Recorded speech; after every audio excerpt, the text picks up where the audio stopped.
नमस्कार, मैं हूं संगीता गौड़। स्वागत है आपका मर्द हिंद 24 न्यूज पर। आप देख रहे हैं रात 8 बजे की देश दुनिया की खबरें विस्तार से।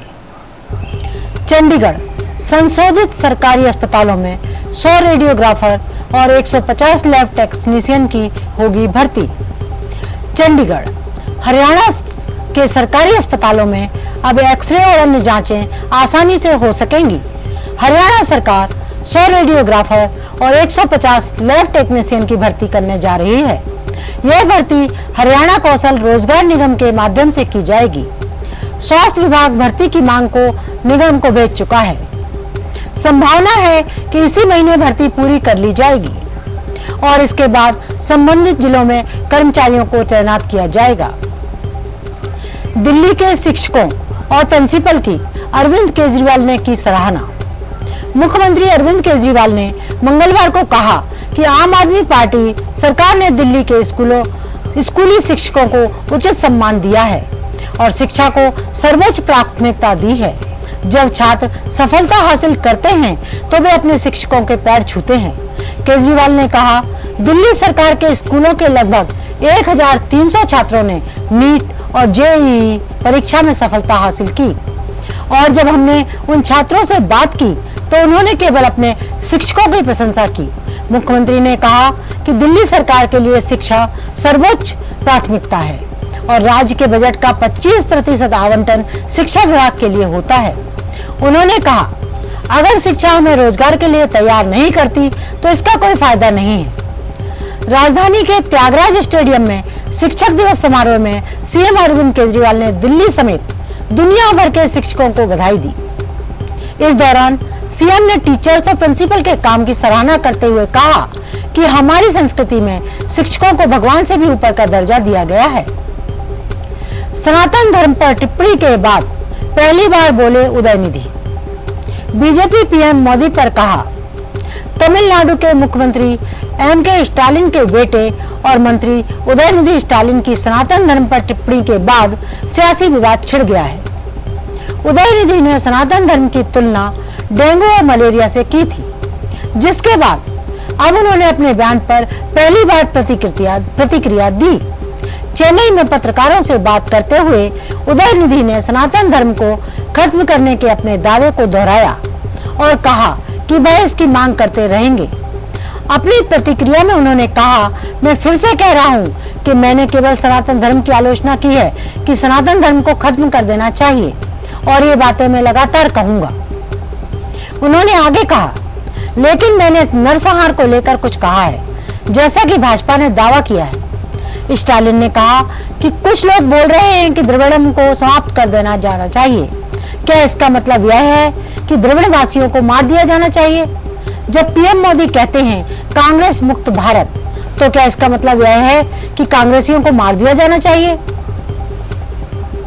उदयनिधि स्टालिन का कांग्रेस में भी विरोध। इस दिग्गज नेता ने कहा, सनातन धर्म पर मेरा ऐसा बयान स्वीकार नहीं। मुख्यमंत्री एम.के. स्टालिन के बेटे और डीएमके के नेता उदयनिधि स्टालिन के सनातन धर्म वाले बयान पर कांग्रेस ने भी अब विरोध जताना शुरू कर दिया है। सोमवार को कांग्रेस के दिग्गज नेता डॉक्टर करण सिंह ने कड़ी आपत्ति जताते हुए कहा कि यह बेहद दुर्भाग्यपूर्ण है और पूरी तरह से अस्वीकार्य है। आपको बता दें कि डीएमके युवा विंग के सचिव और तमिलनाडु के युवा कल्याण मंत्री उदयनिधि स्टालिन ने आरोप लगाया कि सनातन धर्म समानता और सामाजिक न्याय के खिलाफ है। उन्होंने आगे कहा कि इसे खत्म किया जाना चाहिए।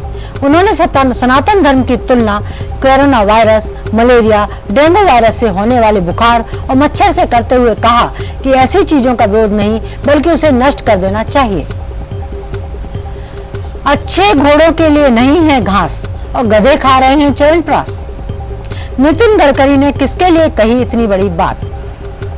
केंद्रीय मंत्री नितिन गडकरी ने मंगलवार को हनुमानगढ़ के गोगामेड़ी में थे। यहां उन्होंने बीजेपी की चौथी परिवर्तन यात्रा को हरी झंडी दिखाई। इस दौरान उन्होंने कांग्रेस सरकार पर जमकर निशाना साधा। कार्यक्रम को संबोधित करते हुए उन्होंने एक शायरी बोली।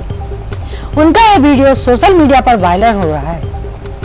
गडकरी ने कहा कि इधर गधे उधर गधे, सब तरफ गधे ही गधे। अच्छे घोड़ों को नहीं है घास और गधे खा रहे हैं च्यवनप्राश। इसके बाद उन्होंने आगे कहा कि समझने वाले को इशारा काफी होता है। G20 समिट 2023, सोने चांदी से कोटेड बर्तनों में परोसा जाएगा G20 के डेलीगेट्स को खाना, कंपनी के सीईओ ने बताई खासियत। G20 शिखर सम्मेलन में शामिल होने वाले मेहमानों के लिए विशेष इंतजाम किए गए हैं। मेहमानों को भारत की सांस्कृतिक विरासत की झलक दिखाने वाले सोने और चांदी से कोटेड बर्तनों में भोजन परोसा जाएगा। बर्तन के ऊपर चांदी का पानी चढ़ा हुआ है और गारंटीड है। इसे वर्ल्ड क्लास प्रोडक्ट से भी बेहतर मान लीजिए। जितने भी डेलीगेट आकर जा चुके हैं उनका कहना था, वाह, इंडिया में ऐसी चीजें भी बनती हैं, ऐसा भी कल्चर है इंडिया में। देखकर अचंभित थे वो लोग। चीनी सरकार का बड़ा आदेश, सरकारी कर्मचारी और एजेंसी तुरंत बंद कर दें आईफोन का इस्तेमाल। चीन से बड़ी खबर आ रही है।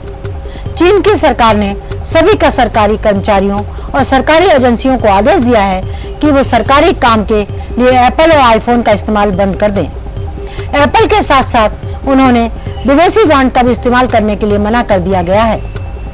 वॉल स्ट्रीट जर्नल के हवाले से बताया गया है कि हाल के हफ्तों में सीनियर अधिकारियों की ओर से अपने कर्मचारियों को आदेश दिए गए थे कि वो काम के लिए एप्पल आईफोन और विदेशी कंपनियों के डिवाइस का यूज ना करें।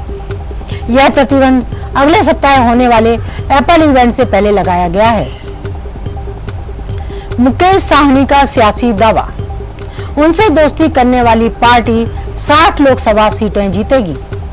बिहार में लोकसभा चुनाव को लेकर सियासी बाजार सज चुका है। पक्ष और विपक्ष के अलावा अन्य पार्टियां भी चुनावी दांव खेलती हुई नजर आ रही हैं। इसी कड़ी में बिहार सरकार में मंत्री रहे मुकेश सहनी प्रमुख विकासशील इंसान पार्टी भी अपनी पार्टी के लिए दावेदारी मजबूत करने में जुटे हुए हैं। बिहार के पूर्व मंत्री मुकेश सहनी वीआईपी मुख्य प्रमुख चुनावी चर्चाओं के बीच संकल्प यात्रा के जरिए लोगों से मुखातिब हो रहे हैं। वह निषाद समुदाय के लिए आरक्षण की मांग करने के लिए अपने समुदाय के लोगों को जागरूक करते हुए सियासी दावा भी करते आ रहे हैं। नमस्कार, आप देश दुनिया की ताजा खबरें देखने के लिए हमारी वेबसाइट www.mardahind.com को लॉगिन कर सकते हैं। आप हमें फेसबुक और इंस्टाग्राम पर भी फॉलो कर सकते हैं। धन्यवाद। इसी के साथ मुझे दीजिए इजाजत।